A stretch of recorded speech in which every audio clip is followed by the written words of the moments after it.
এইভাবে যদি বাসায় খাসির মাংস রান্না করা হয় তাহলে তো সবাই চেটেপুটে খাবে।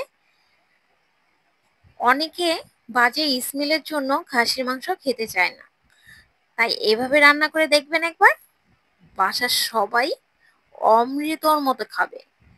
আসসালামু আলাইকুম ভিউয়ার্স, সাফা মারিয়া কিচেন থেকে আপনাদের জানাই স্বাগতম।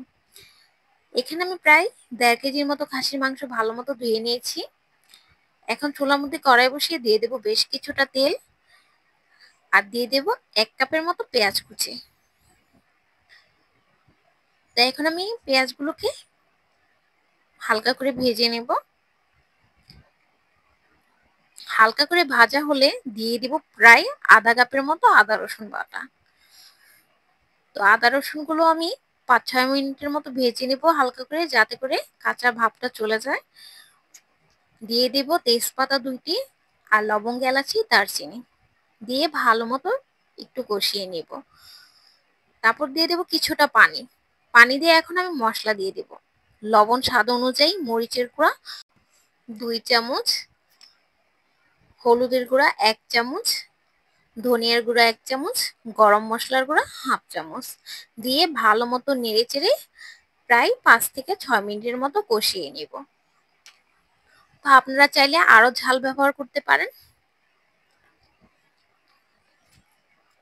কষানো হয়ে আসলে দিয়ে দেব খাসির মাংস।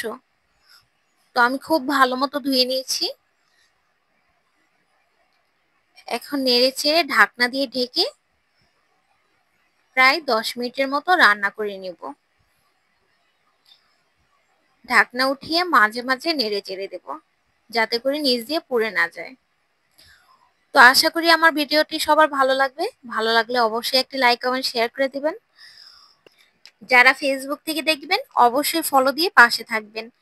আর যারা ইউটিউব থেকে দেখবেন তারা চ্যানেলটিকে সাবস্ক্রাইব করে নতুন নতুন ভিডিও পাওয়ার জন্য অবশ্যই অপেক্ষা করবেন।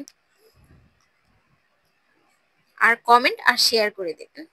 এখন কষানো হয়ে এসেছে, দিয়ে দেব বেশ কিছুটা পানি, কারণ যাতে মাংসটা সিদ্ধ হয়ে আসে এজন্য আমি একটু বেশি করে পানি দিয়ে দিয়েছি।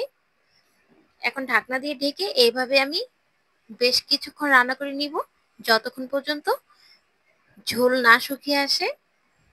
তো এইভাবেই আমি মাঝে মাঝে নেড়ে চেড়ে দিব, যাতে করে নিচ দিয়ে পড়ে না যায়।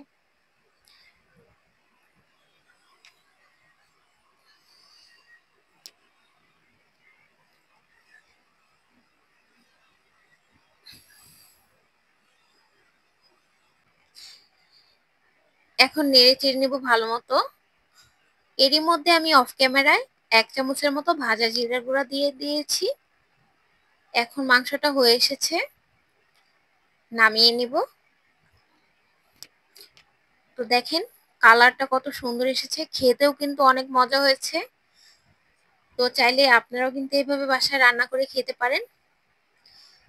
আমার ফ্যামিলির সবাই এইভাবে এই রেসিপিটি পছন্দ করেছে। তো অবশ্যই আপনাদের ভালো লাগলে কমেন্টে জানাবেন।